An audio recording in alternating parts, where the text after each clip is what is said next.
Ladies and gentlemen, the VFL Pies take down their biggest opponent this year, the Giants, the GWS Giants, who are undefeated going into this game, spearheaded by the talk of the town, Leek Aaliyah, in the back line for them, who is destined for a massive contract somewhere, whether it be at Collingwood, St Kilda, so on and so forth.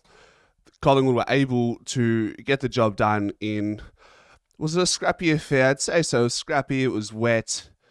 GWS were incredibly wasteful in front of goal, and Collingwood were just efficient. And it starts with Charlie West in the forward line. He is him.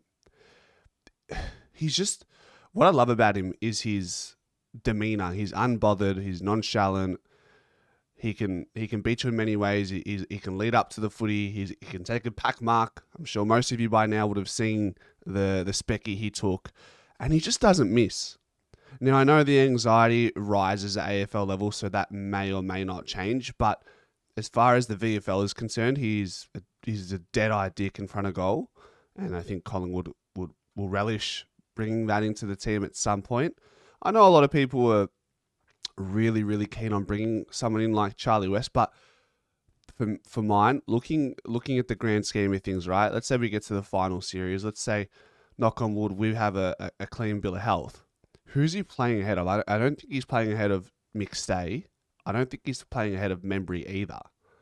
And he's not playing ahead of any of the small forwards that are in our side. I would be more than happy for Charlie West to play a couple games in, not lesser games, because there's no such thing as lesser games. Maybe games where players would need to be managed. I'm happy for him to get his 2-3 games this year. Sure, great. And then let him kick his 30, 40, 50 in the VFL, whatever it ends up being. Get a really good continuity into him at VFL level. Let him see different bodies. Teams are going to be becoming more and more cognizant of his ability, so that he's going to get more attention on the field. But he had his 3 goals, and they were, I think, mostly in the first half, if I'm not mistaken. But he scored them at really critical times when we were under the pump. And yeah, what a story he has to be written, and we're all going to be there for the journey. So I'm looking forward to that.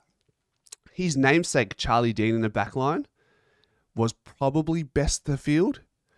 When we were under siege in our D50, Charlie Dean stood up.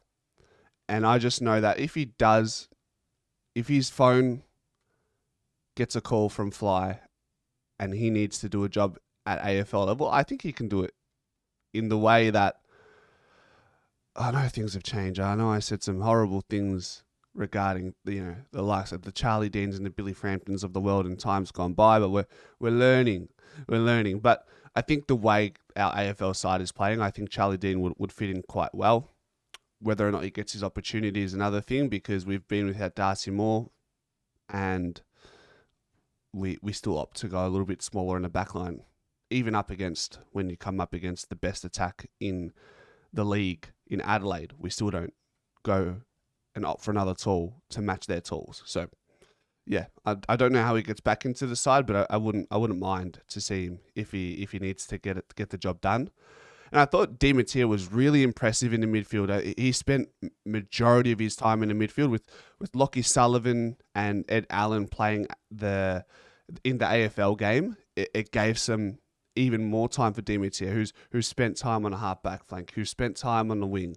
But I really liked his ability just to use his brute force and get the ball deep through his clearances. I've always been saying he's a meters gained type of player. He had 24 touches, and once again, I probably have Di Mattia in our top 3 for that game. I'd probably go Dean 1, West 2, and then Di Mattia 3, which is what you want to see from Di Mattia being drafted at the end of 2023. Does he get games in AFL side this year? Pending injuries, I think. But his form at VFL level, playing as a midfielder, I'm liking what I see. Tom Mitchell gets through unscathed, is what I've jotted down. 17 touches, but just quietly 10 tackles as well. A double. He's a beast. He's that classic, get your hands dirty, put your head over the ball, and get the ball out to your best ball users. That's what he does. He looks pretty fit.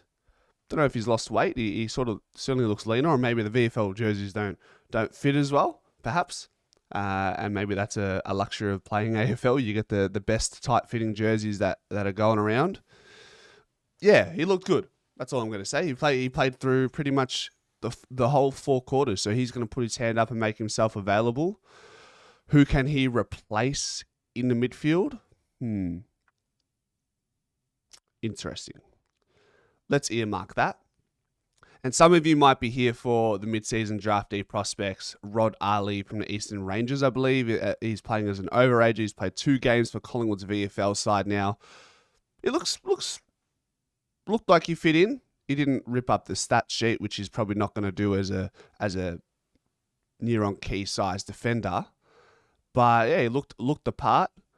He's probably got one more game, which is against North in the VFL next week to solidify his chances to don the black and white. I'm not too sure. I can't really give you too much. I just noticed his competitive nature was good. He was very combative. I probably need to watch that North Melbourne game before I can make any more further comments. But Collingwood clearly like what they see. They brought him into the VFL side to get more of a look at him. Josh Brown was pretty good as well. Had a goal to his name. Had 20-odd touches.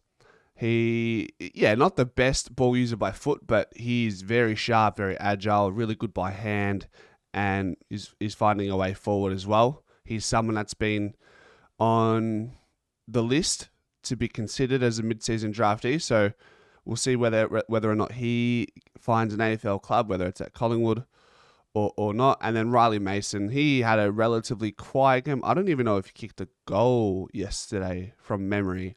It was just one of those games. Look, you know what it was? Well, for me, you see the difference in AFL talent versus VFL talent.